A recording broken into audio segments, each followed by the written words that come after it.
waaqayyoon hin amaleeffannu ni yeroo hundumaa haaraadha waan ta'eef.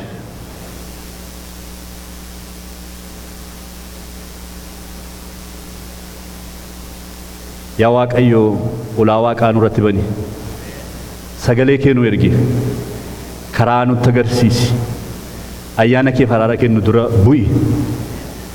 Akkuma laga kee baaritti kufeetu hin jiru biyya garbummaatti waaqa banaanan argee harki waaqayyoo achi ture, sagaleenis waaqarraa naa dhufe jedhe garbichi kee Hisqeel.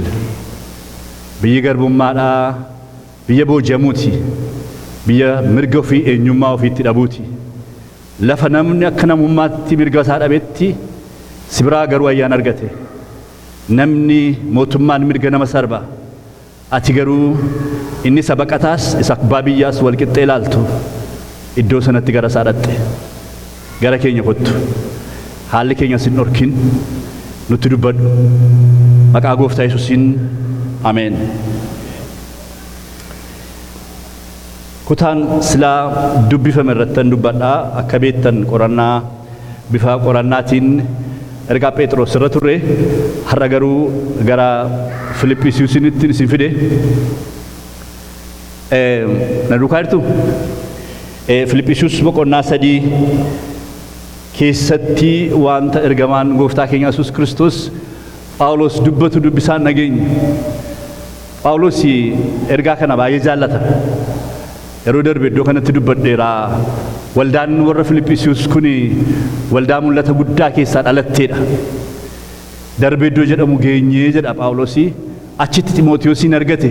Ximootiyoosin dhuga ba'umsa isaa dhaga'ee nan qabsiisee ergi jedhee booddee fudhatee deeme. Wanti inni nan qabsiisee fi Ximootiyoos abbaan Giriikiidha, haadhaan immoo Yihuudiidha. Warri Yihuudotaadhaa nama akka aadaa isaaniitti sirna isaaniin fudhanne tokko taaniin dhaggeeffatanii isaan kana gidduudhaaf karaa argachuuf irra jira waan ta'eef aadaa isaaniitti of galchuu dura ture.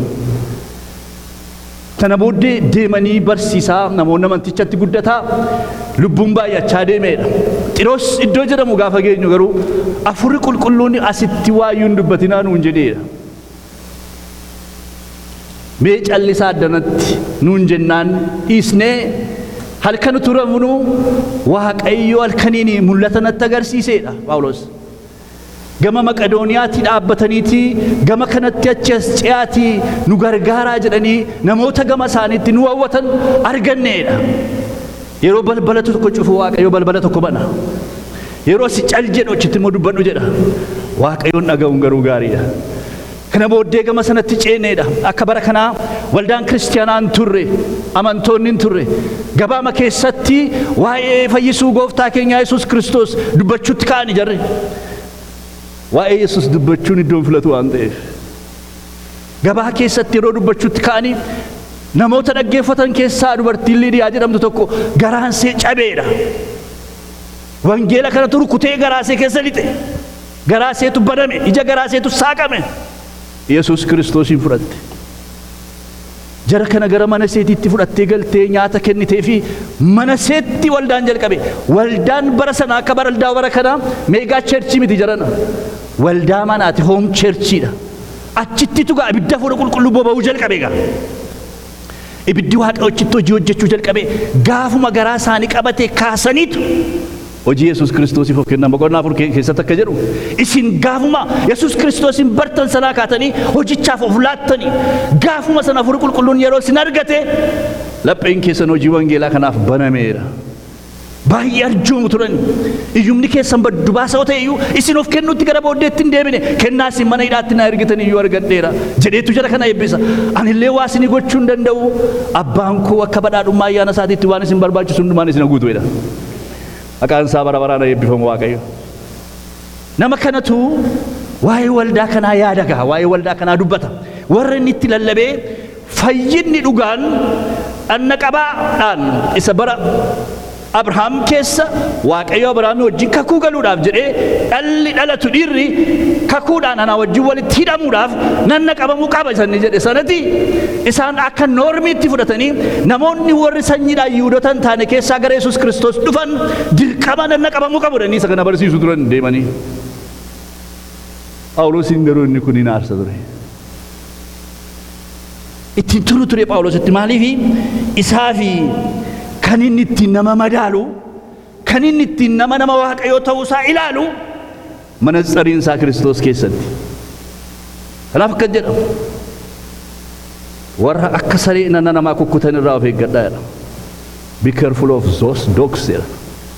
Saroota sana warra maqaan naqabaatiin amantii sanu lallabnu kana humna dhabsiisan sanarraa of eeggadhaa jedhaan jedheetu isa kana ani iyyuu keessan tureedha laa Phaawulosi waan lafa turee dubbata lafa ka'e ilaa iddoo akkasiin ture amma immoo asan jira fuulduratti immoo gara sanattan deemaa jedha waa'ee iddoo ture.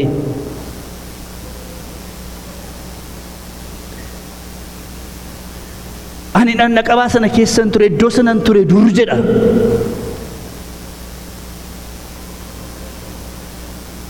Utuuni isaan nama of jaju ta'ee isaan nama madaala ta'e anidha.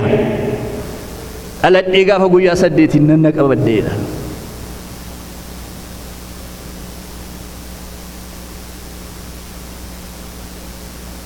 Guyyaa sana iyyuu hin dabarsineedha. Yeroodhaan abbaan koof haati koo murteessanii godhani. Kanaaf ani seerichatti gaaraadha. Akka foonitti ittiin of jajuudhaafidha. Gosaan yoo irratti dhuftan immoo gosa warra Biiniyaamiidha.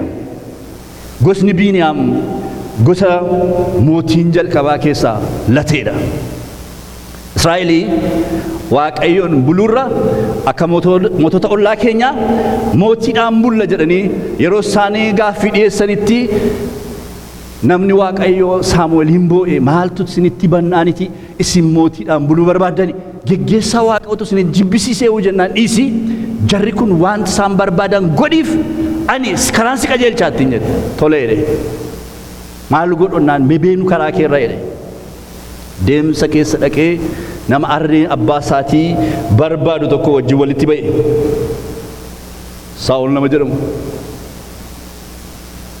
isa fudhateetu mana isaatti gale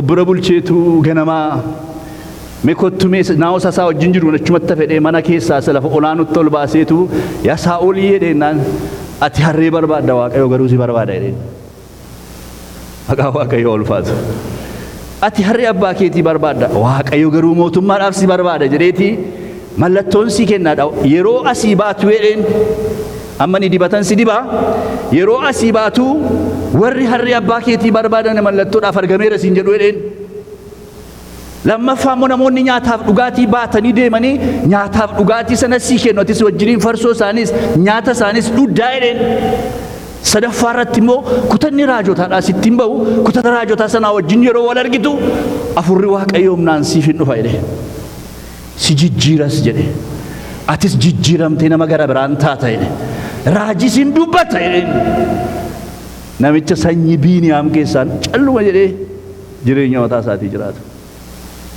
Ani kootii baasuun jaalladhu garuu manni kun baay'ee bulluqaa'uun baaseen ta'a. Natti hin tolu saba Waaqaa dura dhaabatanii shaamizii lallabuun garuu natti bolluqe baay'ee.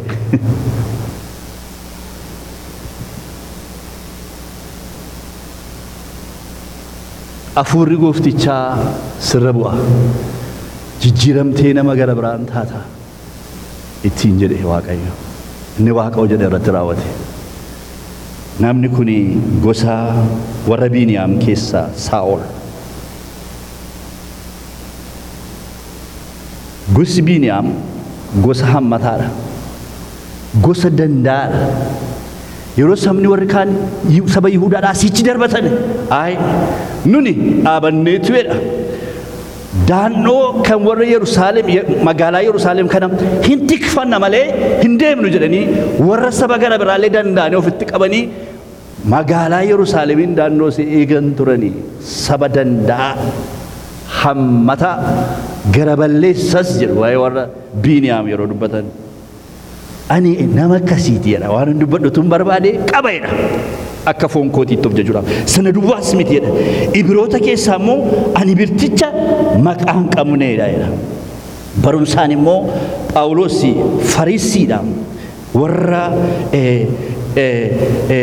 scholars jedhaman warra baay'ee baratan karaa barumsaas miilla Gamli'eel jala taa'anii amman ga'utti baradheedha. Waan nama beekaa tokkoof doktora theoloojii tokkoof barbaachisu gaattiin baradhe achirras yoo dhuftanii ittiin of jajuu hin danda'eera. Nama seera kana barateera. Seera kana barachuu duwwaa yoo hin ta'in seerri kun immoo akka hin cabnee fi waldaa kiristiyaanaadhaa deemee kan ari'achaa ture. Warra Yesuus Kiristoositti amanan kan qabee mana hidhaatti geessaa ture, kan gidirsaa ture anaadha. Sana immoo kanan godhuuf ani ziiliin qaba ture. Inaafaa guddaatu natti gale. Seerriin baradhe kun akka iddoodhaan kaanneefan hojjedha ture. Garuu jedha qajeelummaan gooftaa biraa dhufa malee seera keessaa burqa miti jedha. Qajeelummaan inni seera keessaa ufatu ta'e anatu fayya turedha. Qajeelummaan Kiristoosii amantiidhaan gooftaa Yesuus Kiristoos biraa dhufa waan ta'eef wantoota isin waan ittiin dhalli namaa ittiin of jaju sana hundumaan walitti qabeen jedha. Qodaa kosiittan naqeedha. Dhalatee gaafa guyyaa 8 nan qabachuusaa sanyii beekamaa gosa beekamaa keessaa dhalachuusaa Biniyaam sanyii Biniyaam keessaa dhufuusaa Ibroota keessaa Ibriticha ta'uusaa barumsaam iskoolarii cimaa miilla Gamli'eel jala taa'ee farfaree cerceree wangeela dubbittii baree ta'uusaa hundumaa gaafa Kiristoosii wajjin wal badhuudha. Kosiitti akka kosiitti isa lakkaa'eera. Maal gochuu jedha Kiristoosiin buufachuudhaafidha. Maqaan Waaqayyoo bara baraan kan eebbifame ta'u. Qajeelummaa isa gooftaa biraa dhufu isa amantiirra dhaabbatu irraatti ija isaa kaa'ate. Kanaanis kan Kiristoos ta'ee argameera. Egaa qajeelummaan koo isa seera eeguudhaan argamutu ta'ee utuu hin ta'in isa Kiristoositti amanuudhaan argamuudha. Qajeelummaan kun Waaqayyo biraan dhufaa amantiirraan dhaabatas jedha. Phaawulosii fi Kiristoosiin beekuun humna du'aa ka'uusaas mi'eeffachuutu isaaf bu'aa qaba ture. Bilaa Phaawulos lafa ka'ee qaba. Amma lafa jiru beeka. Garatti adeemu immoo beeka. Kiristiyaanni duka buutuun Kiristoos iddoo dhufe qaba. Iddoo tokko biqilee miti. Akka tasaarra jireenya miti. Lafti Waaqayyoo nu kaasee tokko jira. Har'a immoo addana jira. Lafitti Waaqayyoo nu deemsaa jiru immoo fuula keenya dura jira jechuudha. Kanaaf akka nama karaan harkaa badee asirra moo achirra godhu jedhee dhaabatu miti jechuudha. Itti galma qabna jechuudha. Waa'ee kanaa dubbata. Galmi jireenya isaatii Kiristoosiin beekuu qofaadha jedha. Waan an qabu sana hundumaan an dhiise gadan dhiiseedha. Isa kana qabadhee isa kana qabachuu hin danda'u waan ta'eef isa kana gad dhiiseen Kiristoosiin beekuuttanii aggaamaan jiraadha. Jireenyi kiristiyaanummaa jireenya aggaammiiti. Jireenya gara fuula duraatti hiixachuuti. Jireenya isa Yesuus Kiristoos godhu irratti of gatuuti malee jireenya walaalammii miti jedhana. Wanta ulfina isaaf hin taane Waaqayyo nu agachiisiisu. Ameen jedhaa rakkoon qabu. Wanta sattiin tolle akka nuni foonni keenya nu dhaalee mataa keenya gadi qabee akka nuni Kiristoos Yesuus kana qulqulleessinee beennee tajaajillee hin darbineef isa mataa keenya gadi qabe sana Yesuus nurraa cabsu. Isa dhiiseeni jedha isan ittiin of jaju barumsa koo qabeenyaa koo yaada koo namni yeroo dubbatachuutti ka'u waan baay'ee qaba kotonni isaa shaanxaa isaa keessa waan baay'eetu jira waan shaanxaa koo keessa jiru sana gadi naqeeni jedha. Yesuus Kiristoosin buufachuu kan aggaama isa beekuuf jedha. Gooftaa Yesuus Kiristoos akkas jedheen Waaqayyoo isa tokkicha isa dhugaa Yesuus Kiristoosin isa ergites beekuun isaanii jireenya bara baraati. Yohannis 17 lakkoofsa 3 irratti kadhata guddaa bartoota isaatiif kadhate keessaa inni tokko waa'ee Waaqayyoon beekuuti. Beekuun kun mee jedhana dubbii sammuu miti beekuun inni Phaawulos jedhamu. Dubbii sammuu miti isa baay'eetu maastersii PhD meeqatti hojjetee ta'a dubbii Waaqayyoo kanatti. Isa miti hin beekuun. Addaami haadha manaasaa Hewaanin beekeedha. Beekeen sun relationshipidha. Walitti dhufeenya. Achi Qaayiliif Abeeltu dhalate mini. Beekuun inni kun akka isaan Kiristoos Yesuusin beekan jedhan kuni walitti dhufeenyi isaanii akka inni sirrii ta'u jechuudha. Yesuusiif nama sana gidduu jedhanii qilleensa kan galletti jireenya nama sanaa keessatti Kiristoos Yesuusin daakundee godhatee bayisaa gallisaa jireenyisaa ciisuunsaa ka'uunsaa waan halleensaa Kiristoosin booji'amu jechuudha. Iddoon hin to'atamne jireenya keenya keessaa utuu hin jiraatin Kiristoositti dhibbaaf dhibba of gatu jechuudha. Beekuun kun jireenya. Beekuun kun Yesuusumaan possessed ta'uudha. Yesuusuma kanaan machaa'uudha. Yesuusuma kanaan mo'amuudha. Machaa'uudha. Yesuusuma kanaan mo'amuudha. Yesuusuma kanaan bitamuudha. Mana koo, gaa'ila koo, jireenya koo, baa koo, galii koo waan hundumaa koo irratti part and parcel of my life jechuudha. Yesuusiif committee gochuu jechuudha. Beekuun inni Phaawulos jedhu. It's not about here. It's about here. Waa'ee danaa miti. Waa'ee garaati. Waa'ee jireenya keenya Kiristoositti committee gochuuti. Waa'ee jireenya keenya Yesuus Kiristoos wajjin walii galuuti. Waa'ee day to day life keenya jireenyuu keenya Yesuus Kiristoos keessa baduuti. Kiristoos keessa lixuuti. Inni Phaawulos jedhu. Malee du'ee du'aa ka'uun isa fakkaadha ni jedhamu kun hin hawwamu.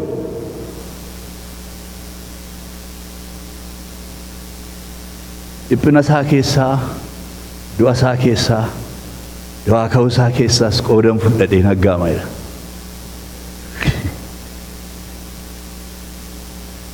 Maal attamitti namni dhiphina namaa keessaa hirmaachuudhaaf aggaama? Phaawulosiif hin galeef nuuf galu. Maaliif kana jedha beektu? Phaawulosii fi Yesuus iddoo tokkotti wal argan. Iddootti jalqaba namni wal argu waa tokko irratti waan gaarii isa ta'u waan hamaa irratti guyyaan jalqabaa murteessaadha beektu. Isaan isin dubbisa beektu isinis hojii ergamootaa boqonnaa 9 Saa'ol ammallee bartoota gooftaa doorsisuudhaaf ajjeesuuf banbanaa gara hangafa lubootaa dhaqe. Warri daandii wangeelaarra adeeman yoo arge dhiirota ta'u dubartoota ta'u hidhee gara Yerusaalemitti fiduudhaaf barbaade. Kanaafis ajaja manneen sagadaa Damaasqootii akka isaaf caafuu fi hangafa lubootaa gaafate. Utuu adeemus Damaasqootti dhiyaate. Kunoo dingata ifni waaqaraa naannoo isaatti balaqeessa jedha. Utuu inni yaadin inni ajanda waraqata barreessifatee qophaa'ee jara warra maqaa Yesuus Kiristoos isa warri Fariisotaa warri beektonni macaafaa warri Saaduqootaadha du'aan kaane soba jedhanii barsiisan sana jarattii warra sanatti amantu sana hundumaa dhaqee mana hidhaatti naqee dararuudhaaf banbanaatu inni feegaa jiru inni bira darbamuu hin dandeenye tokkotti dhufe egaa. Ifa guddaan natti ba'eera. Yesuus ifa guddaan isinitti ba'u. Ifa jalaa ba'uu hin dandeenye tokkoon naannoo koo marseedha. Lafa dheesse sagalee Saa'ol maaliif na ari'atta jechuun dhaga'e. Inni immoo ani immoo eenyu ati yaa gooftaa ilaala. Nama takka gooftaa namaan jedhee hin beeknedha. Nama afuufamaadha. Nama beekumsi afuufe. Nama dhalatee gaafa guyyaa 8 na qabadhe jedhee nama Ibroota ta'uusaa nama sanyii warra gosa warra Biiniyaam ta'uusaatiin afuufamee jiru sana Yesuus Kiristoos itti ba'e. Nama gooftaa nama jechisiisu tokkotti yeroo dhufeetti bu'u lafaan na'ee gooftaa jechisiise. Yesuus Kiristoos irratti dhufu malee namni gooftaa jedhee hin beekne numa jedha. Inni amanuu hin danda'u jenna. Inni isaa duwwaa wajjin walitti ba'an. Namni Yesuus Kiristoos wajjin walitti ba'u malee Yesuus Kiristoos jireenya namootaa kana dhufee atuqu malee humnaan argatu malee Yesuus yeroo humnaan nama argatu harka nama kennisiisa. Eenyudha achi gooftaa koo jedhee achi ciisee. Inni immoo of ibsuutti beeka gooftaan koo teessoon isaa bara baraan ulfinaan ajajamu. Ana Yesuus kanati ari'attu. Ati warra na duukaa bu'an ari'atta miti. Dhirsi mataaniiti akka ta'e Kiristoos mataa waldaa kiristiyaanaati jedhe. Inni Phaawulos warra mataa ta'eef warra walitti qabu warra hin geggeeffadhu warra naa jedhanii gidiraa argaa jiran ari'atamaa jiran mootummaan Roomaa ari'achaa jiru. Iddootti walgaan hundumaatti akka saree mandiraa galteetti kurkurfaman sana kurkursuuf deemaa jirtaati. Isaaniin miti. Ati ana ari'achaa jirtaati jedhe.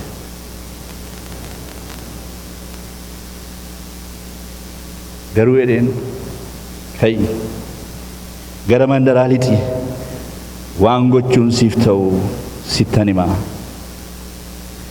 Yeroo hundumaa gaa Phaawulosiin seenaa isaa ilaaltan mana murtii qodee dhaabatu erga mootaa boqonnaa 26 keessatti mootii dura dhaqee dhaabate kanuma dubbate ani jedhe yaa mootii naa beeki waa tokko ana karaa Damaasqoo irra bambanaa fiigaa deemu farda koo irraa humna tokko lafaan na dha'ee wanta hin beekne haaraa kan na shaakalchiise jireenya koo kan na jijjiire Yesuus Kiristoos du'aa ka'ee sana duwwaadha. Ana ajandaa biraan qabu, ana ergaa gara biraan qabu, ergaa koo kan jijjiire, jireenya koo kan jijjiire, kaayyoo koo kan jijjiire, waan hundumaa kan na gaddisiise, jireenya koo foolii hin qabnetti jireenya kootti foolii kan godhe isaa'eera. Kanaaf ani waanan dubbadhu gara biraan qabu, isaanan possessed ta'eedhe. Yesuus possessii sinaa godhu, Yesuus sinaa qabatu. Umni Waaqayyo sin argatu afur qulqulluun jireenya namaa yeroo argatu namni yeroo hundumaa waa'ee Yesuus Kiristoos haasa'a. Dubbii nama harkaa gataa deema dubbii biraa. Dubbii namaa waa'ee Yesuus Kiristoos ta'a. Kanaaf waan tokko duwwaan godhaa jedhe. An wanti narraa eegamu tokko Kiristoosiin nan fakkaadha jedhe. Kanaaf isan isa duwwaa beekuu humna du'aa ka'uu isaas meeffachuu dhibbina isaarraa du'a isaarraa sirmaachuu nan barbaada. Warra du'an keessaa kaafamu birasii nan ga'a jedheen aggaama jedha. Akka duuka buutu gooftaatti Kiristoosiin fakkaachuudhaaf amanaan maal gochuu qaba? Tokko humna du'aa ka'uu Kiristoos keessa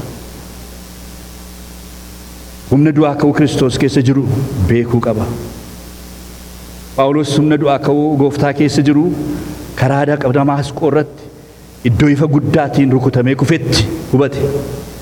Wanti jireenya isaa bara baraan jijjiire isanii Yesuus Kiristoos wajjin wal arge sanaadha. Namni iddoo tokkotti Yesuus Kiristoos wajjin wal arguu qaba. Jireenyi isaa tiraansfoormidii ta'uudhaaf.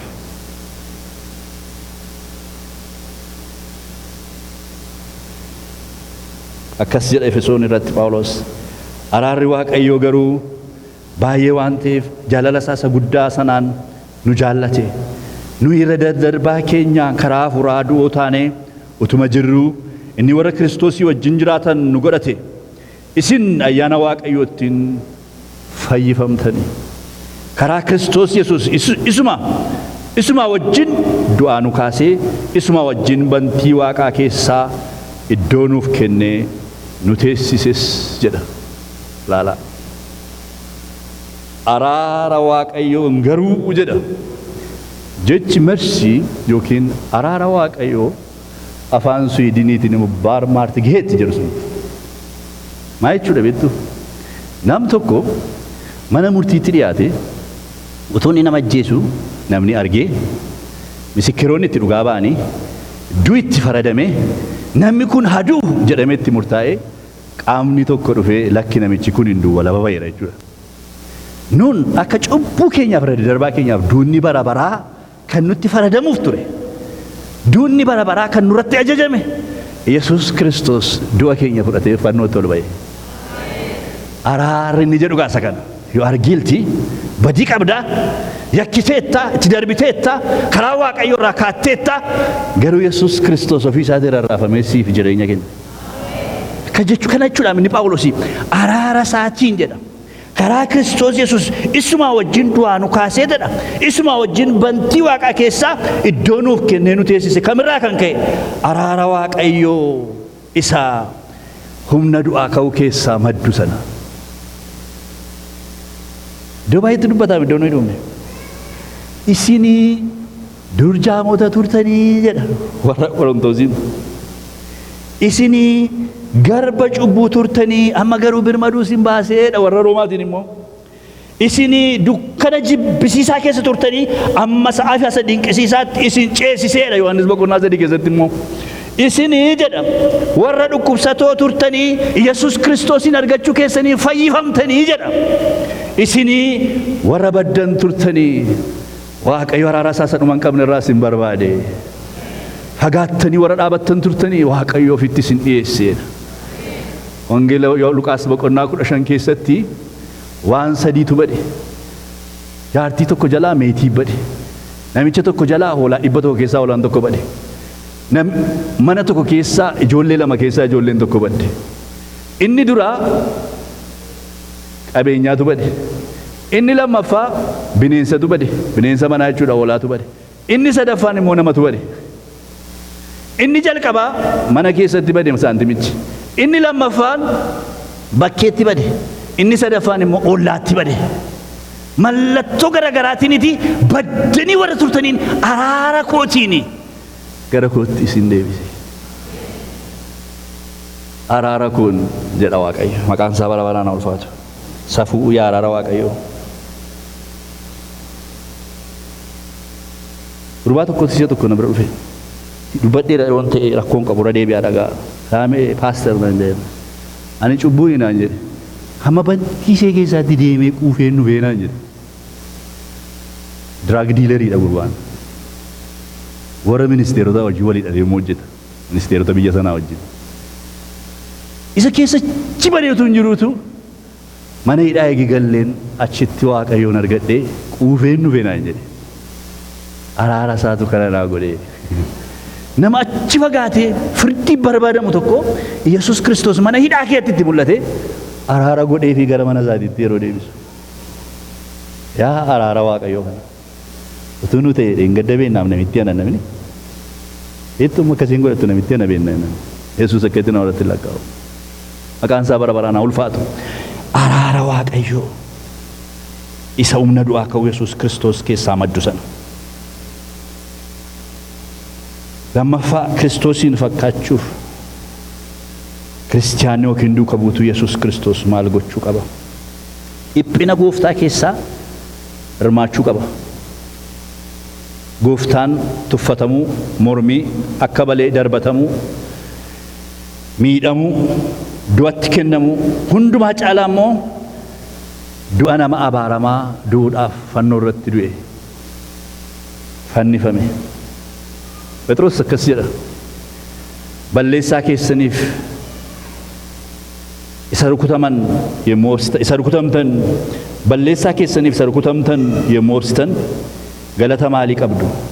Garuu gaarii gochuu keessaniif isa dhiphattan yommuu obsitan Waaqayyo biraan ayyaana argattu jedha. Badii gochuuf yoo adabamtan waayyuu miti jedha. Gaarii gochuu keessaniif garuu yoo amminni jal'inni isin irratti ta'e Waaqayyo biraa ayyaana argattu jedha. Waaqayyo nama isaa birriin kennu. Ayyaana isaa sii kenna. Dhukkuba hamaa keessa jiraateetu namni tokko alatti maal attamitti kana dandeesseen akkuma rakkina sirra jiru sanatti ayyaanicha sii safaranne. Amma attamitti kee darbaa namichi kun ala dhaabannee sodaannaa namichichi garuu ibidda keessa taa'a. Ibidda keessa jiraata namichichi gidiraa sana keessa dhukkuban fayyamne baatee rakkata. Waaqayyo gidiraa sana faana ayyaana kenna. Ayyaanni Waaqayyo immoo dipoozitiitiin ta'u akka baankii akka nu horii baankii kaa'annu dubbii Waaqayyootu jedha. Ayyaanni Waaqayyo ganama hin haareffama jedha. Akkuma ganama gaaniitti hambultee waliin jennu. Ganama yeroo nuyi jilbeenfannu ayyaana guyyaa sanaa nu dhangalaasa Waaqayyo.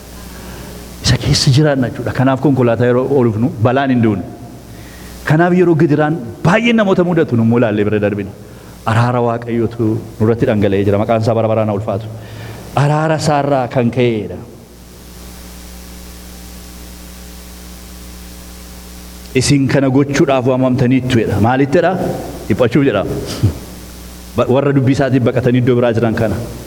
Saba Kiristoosiin beekaniif warra dhiphifamaa jiran kana isin dhiphachuudhumaaf waamamtanii jedha. Kiristoos immoo isiniif dhiphatee faana isaa duukaa akka buutaniif fakkeenya isiniif kaa'eera jedha. Dhiphachuu waamamuun keessan karaa inni deeme kanarra akkasin deemtaniif jedha. Caafata qulqullaa keessaa inni cubbuu hin hojjenne dubbii isaa keessatti haxxummaan hin argamne kan jedhu jira. Inni yommuu arrabsame deebisee hin arrabsine. Yommuu dhiphates Waaqayyo isa firdii qajeelaa faraduutti kennate malee warra isa dhiphisan hin doorsifne. Sa'aatii dhumaattiyyuu carraan tureera. Yeroo isaanii qabuudhaaf dhufan achi keessaa tokko billaa luqqifateetu gurra kute miti haa lakkiin ta'uu gurratti fuudheetti deebise. Posibilitii qaba. Luqaas keessa ta'e Maarqos keessa ta'e hin beeku. Anaan barbaaddu yeroo isaan jedhan warri barbaachuudhaaf waan duddaan kufan jedha. Still authorities exercise gochuudha. Akka isaan lafaan kan itti dabboomuu danda'a ture.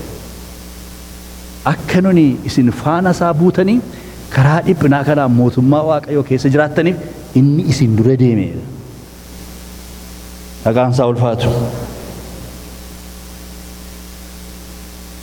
Michoota koo waan takka ibiddaa gubu isin qoruudhaaf yommuu isin irra bu'u waan takka ta'e hin beekne waan isin irra bu'e fakkaatee isin hin dinqifachiisin.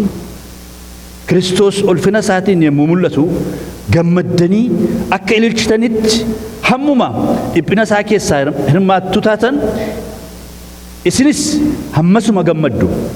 Maqaa Kiristoosiif jettanii yommuu arrabsamtan isin warra gammadaniidha.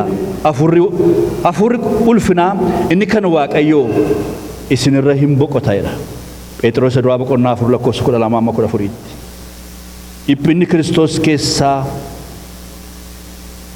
hammana kan hin jedhamne akkuma hiramne akkasuma karaa Kiristoos jajjabina isa keessaa hammana hin jedhamne in hirmaannaa jedha. Akkuma dhiphina Kiristoos keessaa hirmaanne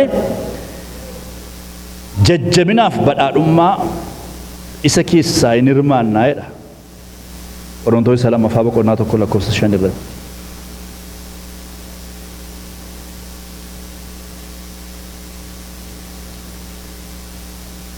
Waaqayyoo dhiphina namatti ramadadhee sitti lallabaa jira. Waaqayyoo si dhiphisadhee sitti lallabaa jira. Garuu dhiphina isin keessatti hidhattanii argamtan keessatti Waaqayyoo isinii wajjiniin jira jechuudha. Araara isaarraa kan ka'e. Mee xinnoo isii ol kaanee deebinu bulluqaan ribis nama qaba waan ta'eef. Ka keenya ol kaafnu isa tokko. Deebifnu. Noora fixeera. Sadaffaa duuka buutuun Kiristoosiin fakkaachuudhaaf du'a inni du'e keessaa hirmaachuutu irra jira. Du'a Kiristoos du'e. Ani Waaqayyoof jiraachuufan karaa seera jalaa du'e. Kan Kiristoos ani Kiristoosii wajjin fannifameera. Egaa si'achi Kiristoostu ana keessa jiraata malee anatu jiraata miti. Jireenya ani amma fooniin jiraadhu immoo ilma Waaqayyoo sana jaallate ofiisaas dabarsee anaaf kennetu amanamummaadhaan naa kennetti amanamummaadhaan nan jiraadha. Egaa ani jedha seera isan dur dhimma mee barsiisaa ture sana juraayi jalaan du'eedha. Namni du'uun awwaalama mini. Gaafa Yesuus Kiristoos isa argate sana hin awwaalame. Halkan 3 guyyaa 3 jaamaa ture Saa'ol. Sana booddee jisaan baname. Gaafa jisaan banamu ani seericha jalaan du'eedha. Egaa eegin Yesuus Kiristoosii wajjin wal bare seericha jalaa du'etanii Kiristoosiif immoo jiraadhaadha. Kana achi seerichatu jireenya koratti aboo qabatu hin ta'in geggeessaan jireenya kootii Kiristoosidha. Egaa Kiristoosii wajjin du'aa erga kaafamtanii wanta Waaqa keessaa iddoo Kiristoos gara mirga Waaqayyoo taa'ee jirutti barbaada. Yaada garaa keessanii wanta Waaqarra jiruttidha malee wanta lafarra jirutti hin hidhina. Isin duutaniittoo laala. Isin duutaniittoo. Amanaan yoom du'a beektu waan isitti agarsiisa. Amanaan bifa lamaan du'a. Tokko Kiristoositti du'umsa. Mucaa fiddanii maqaa Abbaatti, kan Ilmaatti, kan Hafuura Qulqulluutti si cuubeera jettanii bishaanni dhuma mataa mucaa sanaa irratti nammeera waan ta'eef mucaan suni cubbuu biyya lafaa foon sanatti du'eetu Yesuus Kiristoosii reejenereetii godha. Isa guddaa immoo nama guddaa immoo yeroo inni finnee cuubnu bishaan keessa ciibsinee maqaa Abbaatti, kan Ilmaatti, kan Hafuura Qulqulluutti si cuubna yeroo jennu Hafuurri Qulqulluun humni Waaqayyoo humna cubbuu du'a bara baraa irraa miiceetu nama haaraa reejenereetii godha jechuudha. Kiristiyaanni yeroo sana namni gara Yesuus Kiristoos dhufu cuuphaa qulqulluudhaanitu du'ee du'aa ka'a. Kanaaf akka jennamiti nama haaraan taa'ee Kiristoos Yesuusiin hiikachuu hafuuraan lammaffaa dhalachuun galanni siif ta'a yaa Yesus mootii koo burqaa jireenyaatti waan nu deeb lubbuun koo nama haaraa ta'e ka'a jechuudha. Isa duwwaa miti guyyaa guyyaatti hojii cubbuutti amala biyya lafaatti deddeebii hojii fooniitti du'aa oolla. Yeroo dhiifnu utuma inni wanta baay'ee nu baasu utuma foonni keenya didee nu dirqisiisu Kiristoosiif jennee yeroo dhaabannu isatti duuneetu hafuura Waaqayyootti immoo jiraanna. Maqaan isaa bara baraan haa ulfaatu. Arfaffaa gara xumuraatti fideera yaaddeenaa. Inni arfaffaanii jireenyi kiristiyaanotaa yeroo kamii gara Kiristoosiin fakkaachuutti guddata. Akka duuka buutuutti gooftaatti kiristiyaanni gooftaa fakkaachuutti guddachuuf maal gochuu qaba? Inni arfaffaan ija isaa ol kaafachuu qaba. Ija isaa Kiristoos irra kaa'achuu qaba. Akkuma Phaawulos waldaa warra obboloota Ibroota keessa jiraniin dubbatu. Egaa jira duumessa dhuga baatu akka duumessaa lafa uffise kana naannoo keenya qabaanneedha. Warra akka Yaaqoob fa'aa, warra akka Abrahaam fa'aa, warra akka Isihaaq fa'aa, raajota keessaa warra akka Ermiyaas fa'aa dhuga baatummaa isaanii eegarganneedha. Kottaa'edha. Wanta ba'aa nuti ta'uun dhuma lafa keenyedha. Kiristoos amantii keenya jalqabee fiixaan baasu sana ija keenya kaa'annaadha. Fookasii keenya qajeelfanna isarra kaa'annaadha. Inniidha. Obsaanitu fannoo irratti du'uu danda'eedha. Fannoo irratti du'uun salphaa miti. Obsaan fannoo irratti du'uu danda'eedha. Namoota dhiphina gooftaa keessaa hirmaata nama tokko yotuun isinitti himee natti tola. Kakuu moofaa keessaa Zakkaariyaas nami jedhamu tokko raajiin tokko mana qulqullummaa keessatti iddoo aarsaatiif balbala gidduutti dhagaadhaan rukutanii ajjeesan jedha dubbii Waaqayyoo. Waaqa tolfamaa fidanii mana Waaqa okkee dhaabuu jennaan hin ta'u jedhee sababni dura dhaabateef hin ajjeesanidha. Yohaannis Cuuphaan immoo haadha manaa obboleessa keetii fuudhuuni cubbuudha jedhee sababa mootichatti dubbateef mootichi mana hidhaatti sagatee intalli dubartii see mootichatti heerumte immoo mooticha guyyaa dhaloota isaatiitti gammachiifteetu morma Yohaannis Cuuphaadhaa murtee gabateetti fudhatte. Saba dhugaa dubbateef du'e. Isxifaanos wangeela saba lallabeef gorraame. Yaaqoobii biishoppiin waldaa Yerusaalem inni jalqabaa the inner circle warra jedhaman bartoota gooftaa keenya Yesuus Kiristoos Yohaannisiif Yaaqoobiif Phexros the inner circle jedhamu. Yeroo gooftaan gara gaaraatti ol ba'ee Museetii fi Eliyaas dhufani Yesuus Kiristoos duukaa gara gaaraatti kan ol ba'e isaan ture. Isaan keessaa Phexros Yaaqoobii qabameetu dhagaadhaan tumamee du'eera. Jirana dhagaan tumamanii du'uun salphaa miti. Rasaasi gaarii as tokkoon galaafata. Dhagaan garuu jiitaneessee boossisee iyyisiiseetu sana booddee akka itti ajjeesani. Phexrosin immoo borumtii ajjeesuudhaaf qabanii mana hidhaatti dhaqanii gatan akka inni socho'uu hin dandeenyetti hidhaneedha. Halkaniin ergamaan Waaqayyoodhaa dhufee Phexros ka'i ittiin jedhe uffata kee fudhadhu kophee kee hidhadhu jedhee kaaseetu mana haadha Yohaannis mana haadha Maarqos haadha Yohaannis faatti obboloonni kadhatu turanii halkan walakkaa dhaqee balbala rukuteedha. Ergamichi fuudhee mana hidhaa sana keessaa baasee bakkeedhaan ga'ee kan dhiiseedha. Inni obboleessa isaa mudachuuf ture, borisa mudachuuf ture. Dhumarratti garuu akkuma kana ari'annaadhaan du'e Phexros.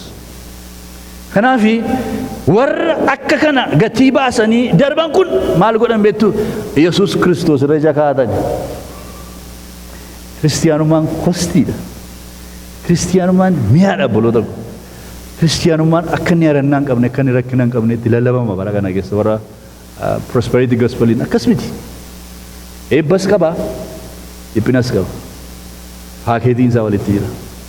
Nu warri Kiristoosiif jiraannu gatii barbaachise baasaa mootummaa bara baraa isa fuula keenya dura jiruuf qophoofna. Waaqayyo ilma isaa Kiristoos Yesuusin fakkaachuutti akka guddannuuf nu waame. Jireenyi keenya jireenya guddinaati. Jireenyi keenya jireenya hiixachuuti.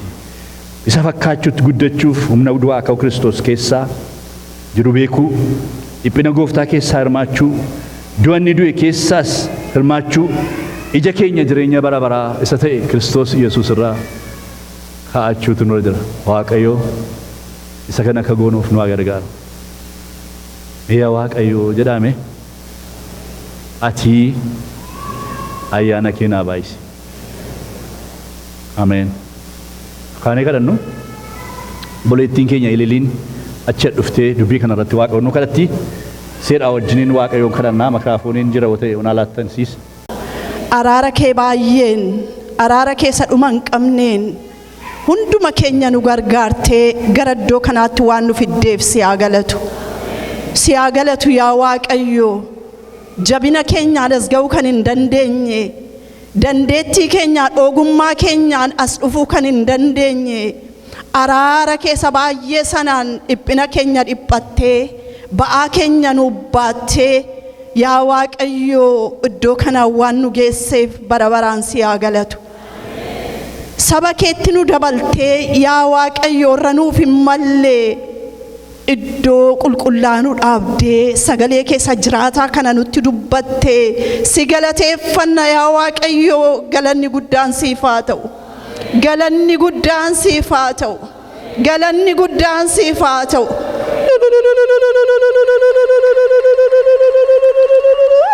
Hallelujah, hallelujah, hallelujah. Ingalateeffanna abbaa keenya, ingalateeffanna uumaa keenya, ingalateeffanna ba'aa keenya sabaate dhiphina keenya sa dhiphate qooda keenya darbee ofiisa fudhatee ofitti ba'aa isaa fudhatee dhiphina isaa fudhatee nuun immoo jireenyatti isa dabarse. Hallelujah.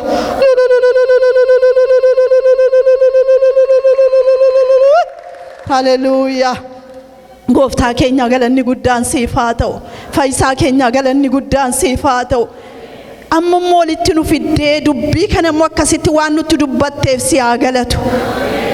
Nama kee qodaa godhattee keessaan nutti dubbatte nuu laatte kanaaf si haa galatu.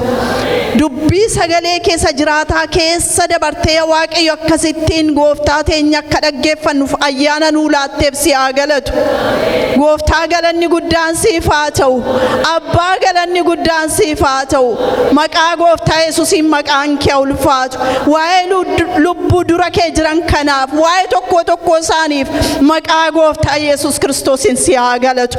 Waamicha gooteef iddoo kana fiddee isaan dhaabdee Waaqayyo gooftaa sagalee kee akka dhagaaniif ayyaana laatteefiif kanaaf bara baraan galanni siif haa ta'u. Amma immoo sadhageenye kana keessa jiraachuu akka dandeenyu ayyaanni kee nuuf haa baay'atu. Maqaa Yesuus Kiristoosiin akkuma nutti dubbatte faana kee duukaa buunee karaatirra deemterra utuu hin jallatin karicharra adeemuu akka dandeenyu ayyaanni kee hunduma keenyaaf haa baay'atu. Hamma dhumaatti karicharra deemnee gooftaa si wajjiniin gooftaa jireenya bara baraa dhaaluu akka dandeenyuuf yaa Waaqayyo hunduma keenya nu gargaari. Adeemsi keenya ishee kan yeroo kana qofaa miti, ammarraa qofaatti miti, hamma dhumaatti adeemuu akka dandeenyu gooftaa koo cimsinee jabaannee yaa Waaqayyo sitti maxxannee mana kee keessa dhaabachuu akka dandeenyu ayyaanni kee nuuf haa baay'atu. Sana waan nu gootuuf si haa galatu. Bara baraan ulfaadhu, bara baraan eebbifame. Mammoo yaa Waaqayyo keenya iddoo kana nu fiddee nutti dubbatteettaa kanaaf si galateeffannaa. Torban keenya sitti laannaa, torban gaarii, torban eebbaa nuuf godhi, torban nagaa nuuf godhi. Maqaa Kiristoos Yesuusiin torban kana keessatti haala garaagaraatiin nu miidhuuf torbee keenya keessatti kan nu dura dhaabatee jiru yoo jiraate maqaa Kiristoos Yesuusiin kan waraaname haa ta'u. Humni isaa maqaa Yesuusiin kan qabame haa ta'u. Karoorri diinni torbee keenya keessatti karoorsee jiru yoo jiraate mana keenya irratti, firoota keenya irratti kan inni karoorfate, ijoollee keenya irratti kan inni karoorfate maqaa gooftaa Yesuusiin kan waraaname haa ta'u. Maqaa Yesuusiin kan waraaname haa ta'u. Waaqayyo keenya torbee keenya harka keetti laadhannaan wajjin ta'e ati nu geggeessi. Maqaa gooftaa Yesuus Kiristoosiin yaa Waaqayyo biyya keenya saba keenya keessaa dhufne harka keetti laadhanna. Yaa Waaqayyo saba gooftaa koo gidiraan irratti wal jijjiiraa jiru. Saba yaa Waaqayyo waan garaagaraatiin rakkataa jiru. Yaa Waaqayyo araara gootee fi araaraan akka laaltu si kadhanna. Maqaa gooftaa Yesus Kiristoosiin kaleessa si kadhanneerra eeyyee si kadhanneerra abbaa keenya maaliif akkati tursite maaliif akka lafarra gototame hin beeknu maaliif yaa Waaqayyo furmaata akka dhabe nu hin beeknu dhoksaasaa siif dhiifna maqaa Yesuusin yaa Waaqayyo nutti dhaga'ama nu dhukkubaa gooftaa waa'een saba keenya maqaa gooftaa Yesuusin araaraan saba keenya laaluun jaalala kee haa ta'u. Yaa Waaqayyo dhukkubaan kan rakkataa jiran dhibee busaan kan dhumaa jiran yaa Waaqayyo beelaan kan rakkachaa jiran yaa Waaqayyo waraansa garaagaraatiin kan rakkatan hunduma maqaa Yesuusin si fuuldura keenya araarri kee lafa isaan jiranitti dhaquuf nagaan kee lafa isaan jiranitti dhaquuf gaarummaan kee saba keenya haa ilaalu. Yaa Waaqayyo gooftaa keenya waan gootuuf galanni siif haa ta'u. Amma immoo ijoollee keenya harka keetti laadhanna.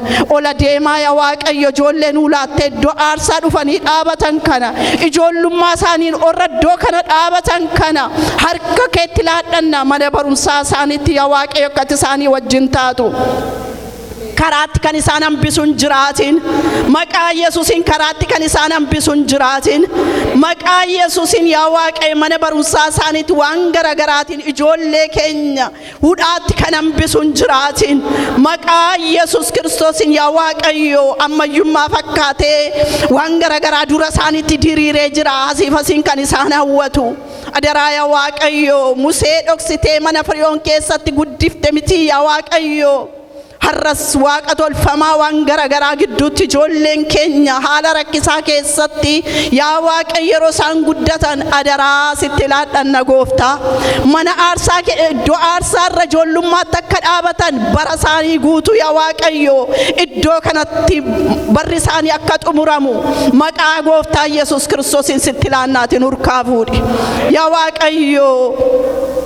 Wangeela nurkaa fuudhanii dhalootatti dabarsuu akka danda'anii yaa Waaqayyo sagaleettiin si faarfatan kanaan kan biraa kan faarfanne kan biraa kan lallabne maqaa gooftaa Yesus Kiristoosiin sitti laadhanneerraa gooftaatiin nurkaa fuudhi sana waan nu gootuuf si haa galatu hafaa yeroo keenyaa sitti laanna sagantaa keenya kana booda jiru hunduma isaa sitti laannaatiin nu geggeessi sattiin nu jaallatte maqaa gooftaa keenya Yesus Kiristoosiin ameen.